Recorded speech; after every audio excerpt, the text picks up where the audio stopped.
I took my small 3.8 metre boat to France on the ferry, launched it off the beach and went freediving and spearfishing offshore Pinnacles many miles out to sea.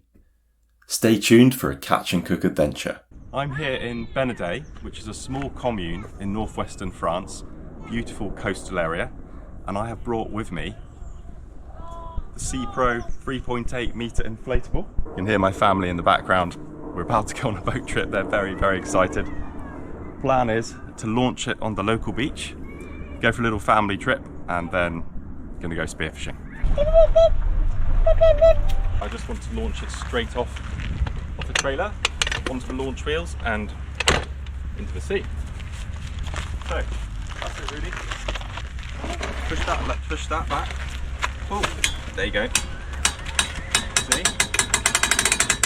Now you unclip this. Can you unclip this? There we go.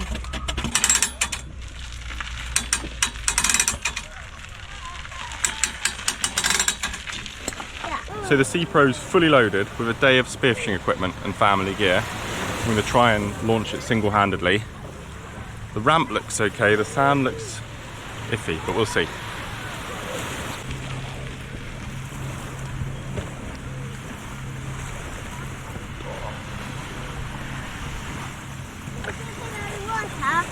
I knew the sound would be hard. Nearly got it. Greenie, give it a push.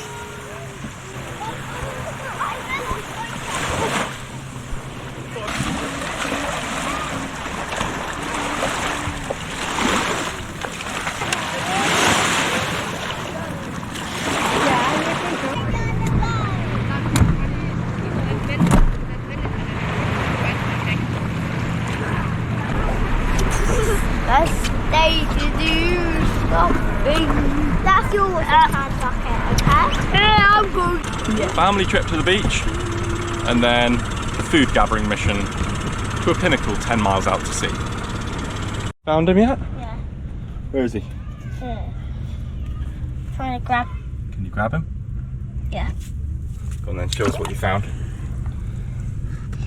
Show us what you found. Well done. Hold him up to the camera. Nice big crab. It's called a green shore crab. Here we go. I'm cruising in the Sea Pro, about 15 knots, and I found this pinnacle. It's about 6 miles away, so we're going to go and investigate. It looks really, really great. Comes out of deep water, which is often good for fishing. I'm going to anchor her up there, jump in, see if we can find some bream.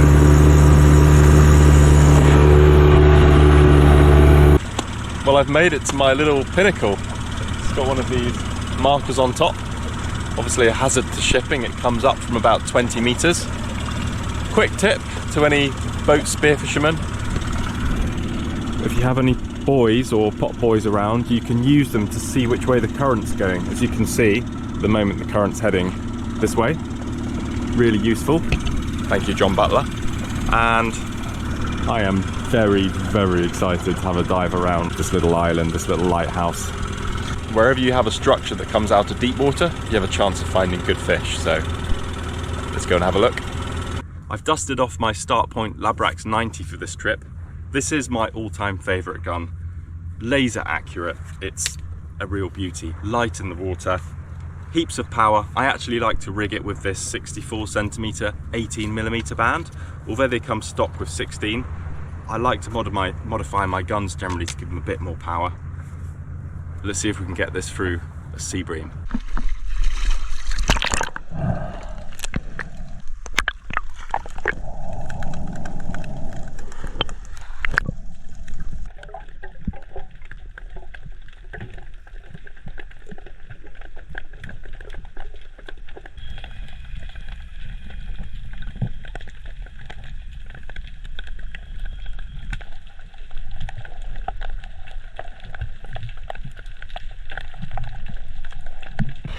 Well, this is exactly the kind of ground I'd expect to find white sea bream, but there's nothing, not even a sign of one. Lovely big undercuts under the rocks, nothing feeding on the barnacles. So let's try a new spot.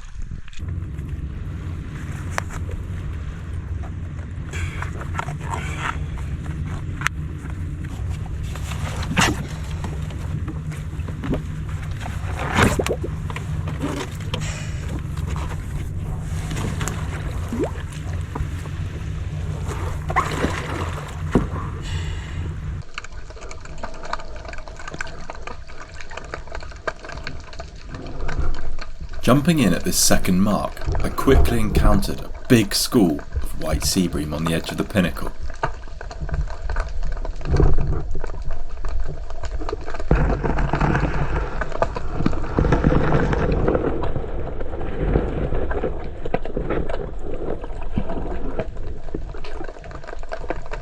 In addition, there were no shortage of grey mullet cruising in the shallows.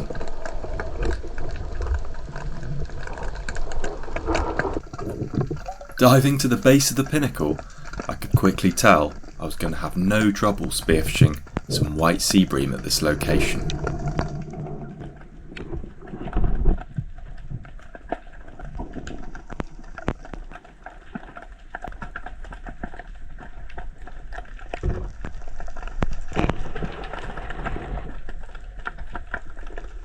This is the first time I've ever encountered a big school of white sea bream coming into me on an espeto, waiting on the bottom. I dare shoot into these fish because they are very intelligent. One shot would spook the entire shoal. I'm better off trying to pick them off in singles as they feed around the edge of the pinnacle. With one hand holding my gun and the other steadying me against the pinnacle, I stalk the white sea bream creeping around the top of the pinnacle, hoping to pick them off as they feed on the mussels on the edge.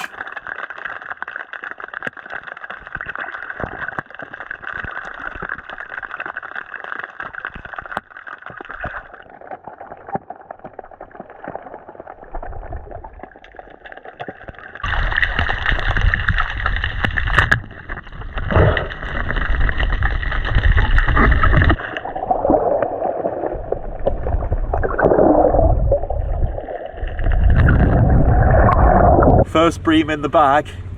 I crept over the top of the pinnacle and he was feeding just below a ledge. He had absolutely no idea why I was there. He was an absolute belter. Really happy with that. So exciting, this sea bream hunting. I jump back in the water and decide just to wait on the edge of the pinnacle. I know it's only a matter of time before some white sea bream cruise by.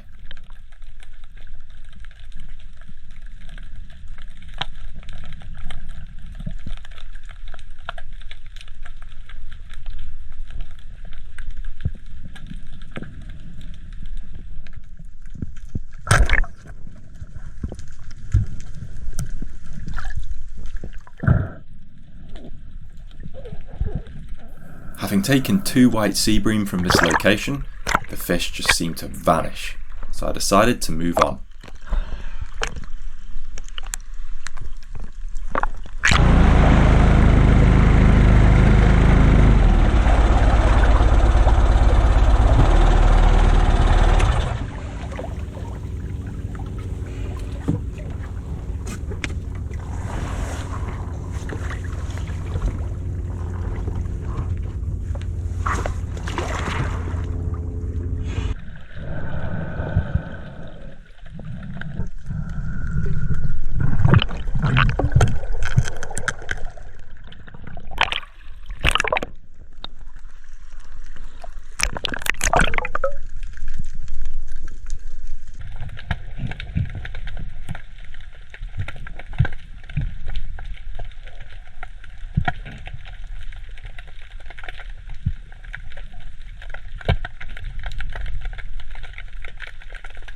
This spot is almost identical to the last.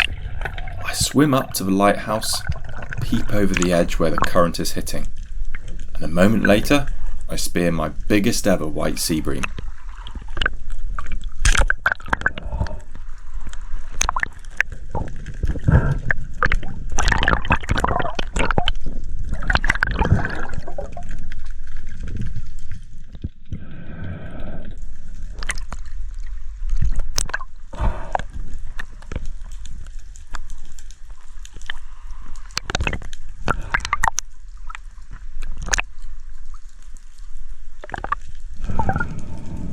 So today's catch is pretty awesome.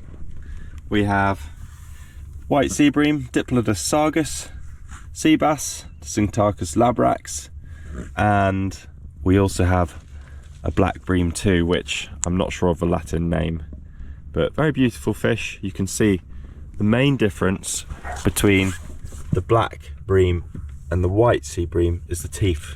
These white sea bream have these massive sharp incisors, hence Diplodus, sargus, Diplodus teeth, sargus meaning bream, I believe.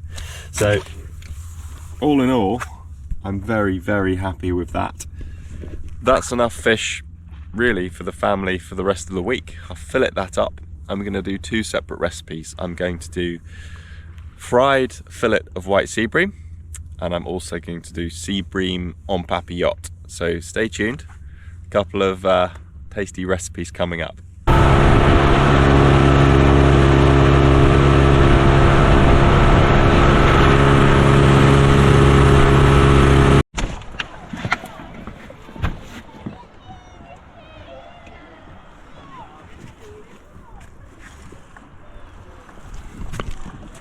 So I've just tucked the Sea Pro up to bed for the night.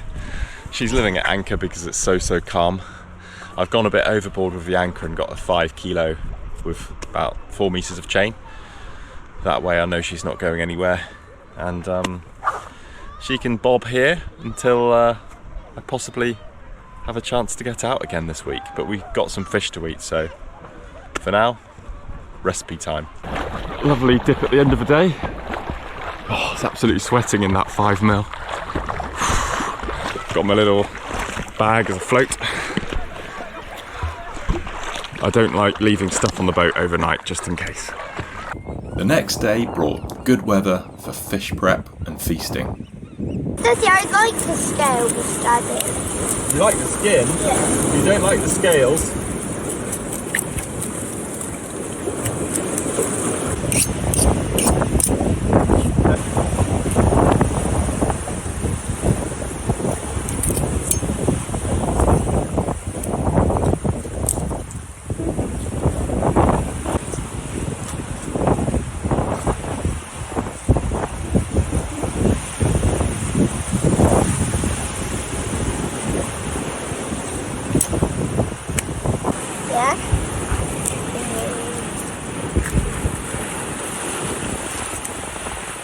So I'm just cutting these fillets in half, removing the pin bones and finishing up with 2 really nice pieces of fish. And each one of these I'm going to cook en papillote, which the French word literally means in a foil parcel. So what we're doing, Georgie, film down here. We've got these beautiful fillets of white sea bream. Yes, we have. I'm cutting right down like that, trimming them to about this size, and this will go inside the foil parcel. So this will be white sea bream en papillote. So the French word for white sea bream is ça, so I guess ça en papillote. So it's thanks to Chef Mike Robinson, who taught me this very simple way of cooking fish. The fish actually kind of half steams, half bakes inside the foil parcel. Absolutely perfect for fish like bream, which have a really delicate flavour and texture. So what you want is some butter, a piece of lemon, then your piece of fish, and I'm going to add a few tomatoes around the edge as well. Then some more butter, more lemon, and then I'm going to close this pouch up. So come a bit closer, Georgie. I'm also going to add a splash of rosé. Now, let's take this end, like this, and down.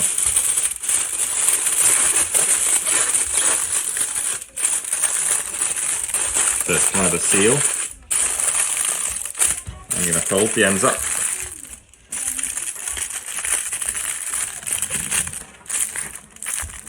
Now this will go straight on the barbecue. Hi! Let's see if it's how it's turned out. There we have it. Can you see that, Georgie? Yeah. Sea bream steamed in the lemon butter cherry tomatoes and olives. Coming quite close. This fish. Let me have a quick check of No, I'm just gonna have one. Oh, careful, it's a bit hot. Okay. Yeah, I'll pass it to you in a minute. Can I have that one? This is It's my hot, one. really. I mean, George. That's Delicious. why I'm holding it at the end. Voila. This is George PK. 10 out of 10. 10 out of 10. Now, how do you do When is it masterpiece? How do you do this? How do you do this? A couple of days later, the wind drops enough for me to venture out and try and hit a pinnacle exactly 5 miles offshore on the edge of the Glenn archipelago. So the mission is to take the Sea Pro 6 miles that direction to the edge of the Glenn archipelago, which is a series of 9 islands, about 6 or 7 miles to the south of Benedict.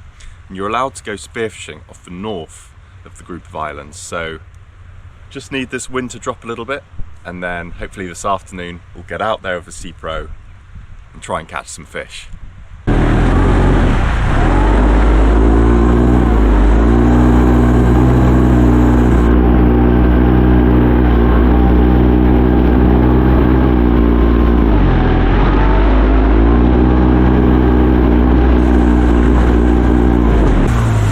Halfway there.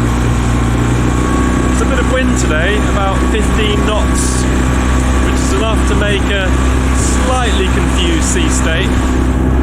I must admit, the Sea Pro is doing so well. About 3 miles out, I've got about 2 miles to go. I'm planing at around about 10 knots, and it's really very comfortable. As you can see, it's not flat. It's a little bit agitated. We're just cruising along, happy as Larry.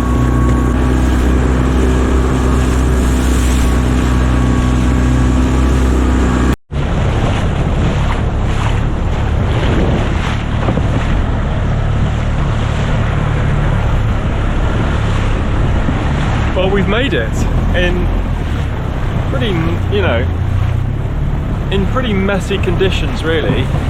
This sort of 15-20 knot northwesterly has just stirred up the sea a bit, but the little Sea Pro just bounded along. I'm really impressed.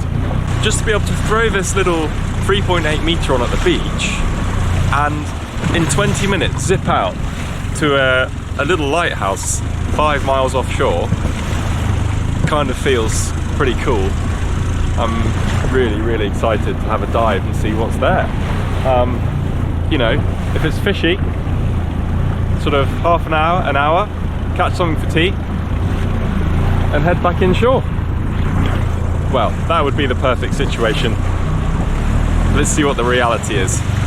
Just using my little chart to navigate here, finding a spot to anchor. I'm gonna have to anchor probably quite tight in here as it's high tide. Yeah, no echo sounder, no fish finder, no problem.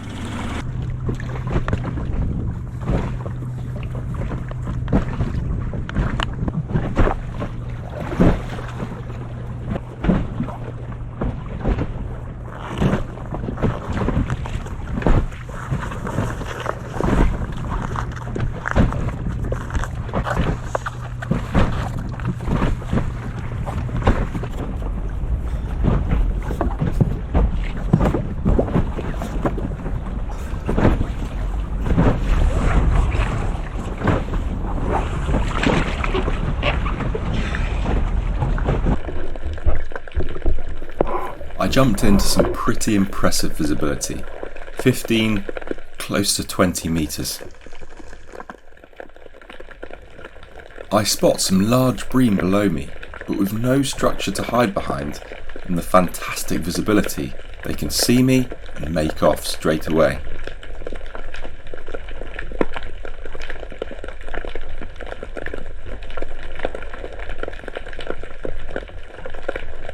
I dive down away from the pinnacle, slowly creeping towards it, hoping to ambush these fish on Espeto.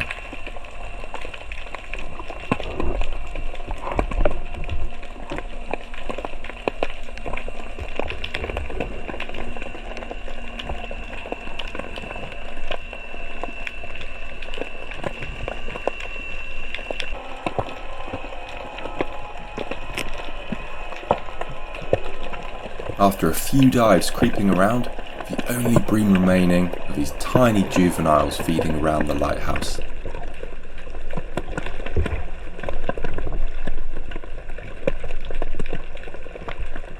Well, this is going to be a steep learning curve. I saw the bream from the surface straight away on the pinnacle. 10, 15 of them. The second they saw me, they were gone. And I mean gone. They weren't, you know, they didn't even dive a bit deeper and sort of hide on the bottom. They were just gone. I don't know, maybe gone to a cave somewhere. So I'm going to have to up my game a bit. I've done loads more dives, hunted around. They have just poof. So I'm going to try one more mark. I mean, but by not catching anything, you often learn a lot.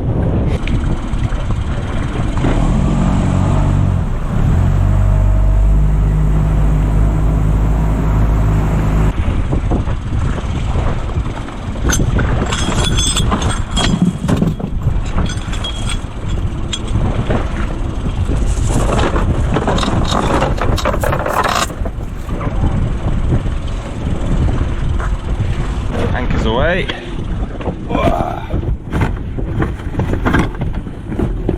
Right, here we are, second mark. Sea state's picked up a bit. Sea Pro is handling it beautifully though. I've just dropped the pick on a pinnacle, but the main pinnacle is marked again by this lighthouse. This time I'm going to creep up really quietly and dive and do what I think is called the Indian. You dive down about 20 meters away from the mark, creep along the bottom and pop up. See if I can catch one that way. I'm assuming there'll be some white sea bream here. It's exactly the same kind of mark, so let's go and have a look.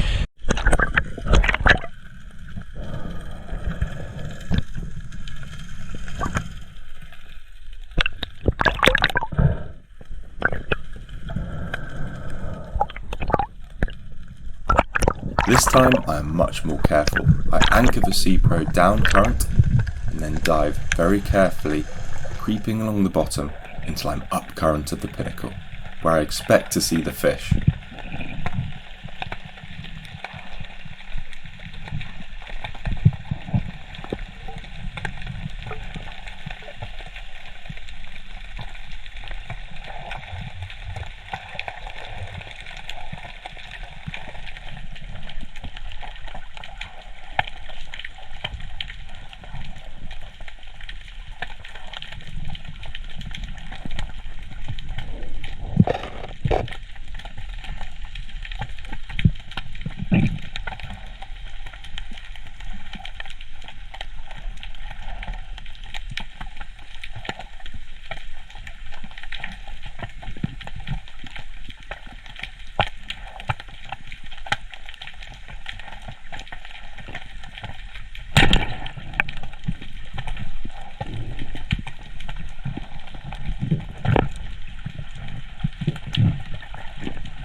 I knew what they were going to do, so I did a really nice ambush.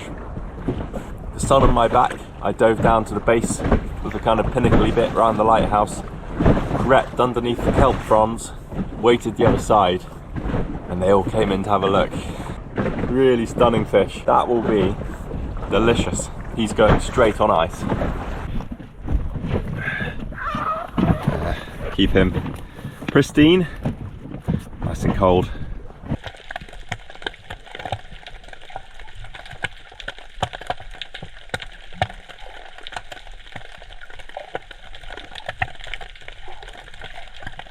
It seems these white sea bream know the range of a Labrax 90 down to a T. After a few more dives, with them keeping their distance, I decide to head in to cook this fish up.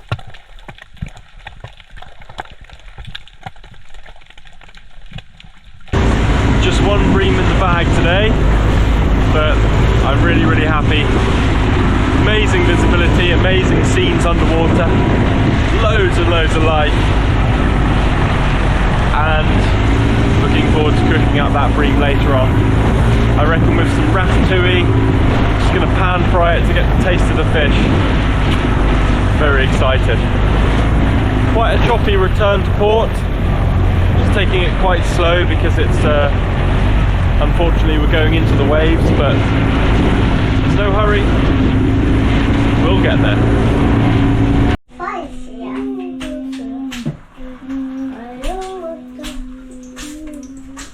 Welcome to our little house here in Benedict. It's very basic, but it does everything we need.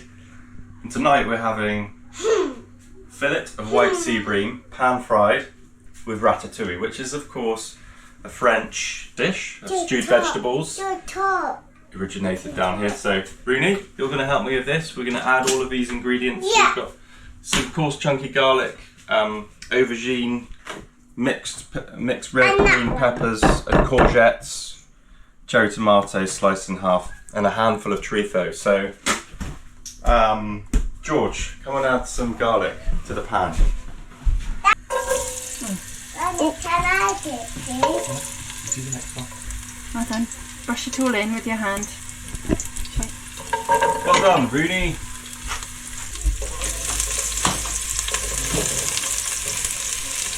Brilliant.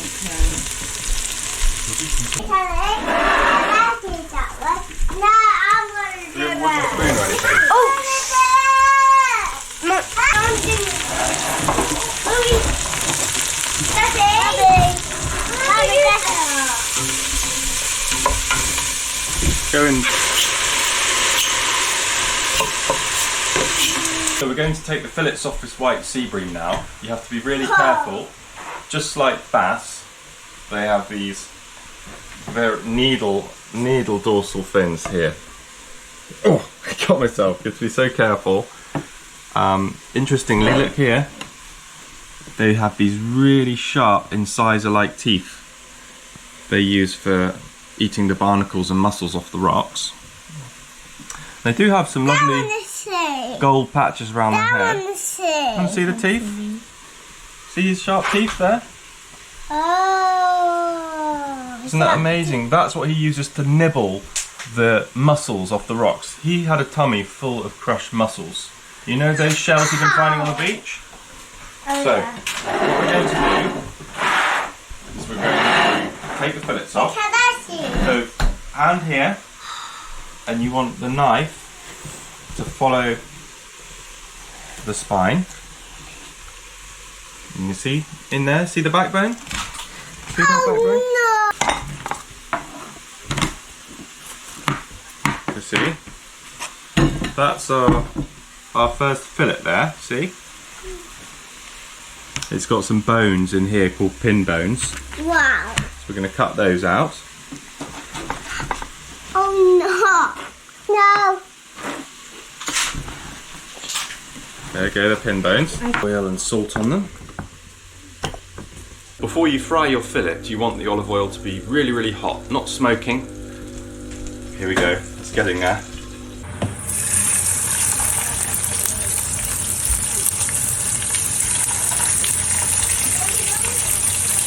As soon as the fish goes in the really hot pan, the skin underneath dehydrates and it starts to shrivel up, so you want to just gently press it down.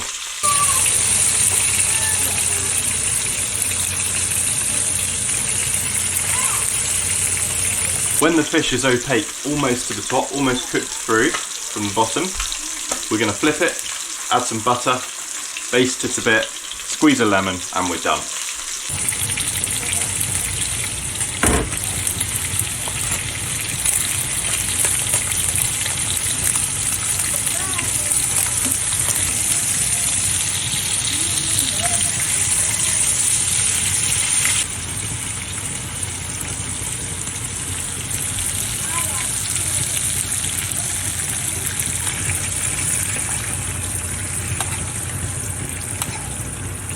Finished off with a bit of Mediterranean seasoning. Et voila! How's it looking? you're like. Maybe when you can give a thumbs up like I do, you can. It's absolutely amazing. No, I don't know. Here we go. Out of 3, 9 out of 9, 10 out of 10. What do you give it? 10 out of 10? 9 out of 1? 10 out of 10. 9 out of 1, Georgie. Quite oily, delicious flavour as you'd expect for a fish that eats mollusks, I suppose. Marks out of 10. I'm going to give that a 10 out of 10. Yes, George, put it there. I gave that 12 out of 100. So top marks for Daddy then. James, Hello. I think that was supposed to stay there. The time has come to pick the Sea Pro up, take her home. This is a little Sea Pro's trailer. It's so light, it's so easy to handle just by yourself.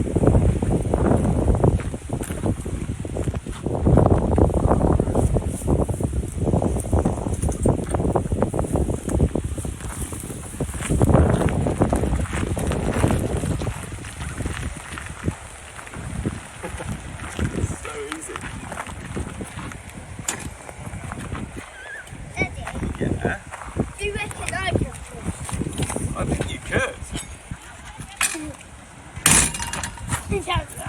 So,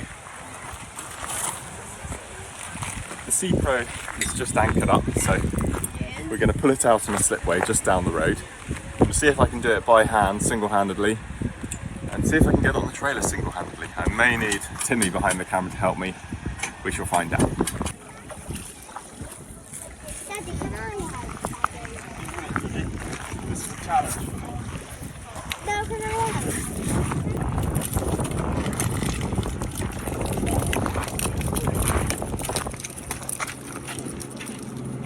I pushed the back.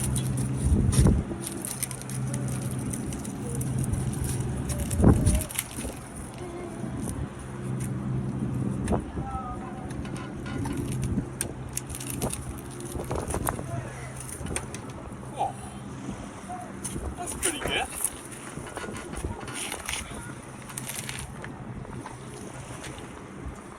I'm going to clip the ratchet on there and then flick this switch, and then not too much pressure on there, just to hold it in place, and then we'll also secure 2 ratchet straps. Sea Pro's good to go, back to England. Done do, Georgie. Don't forget to put the launching wheels up.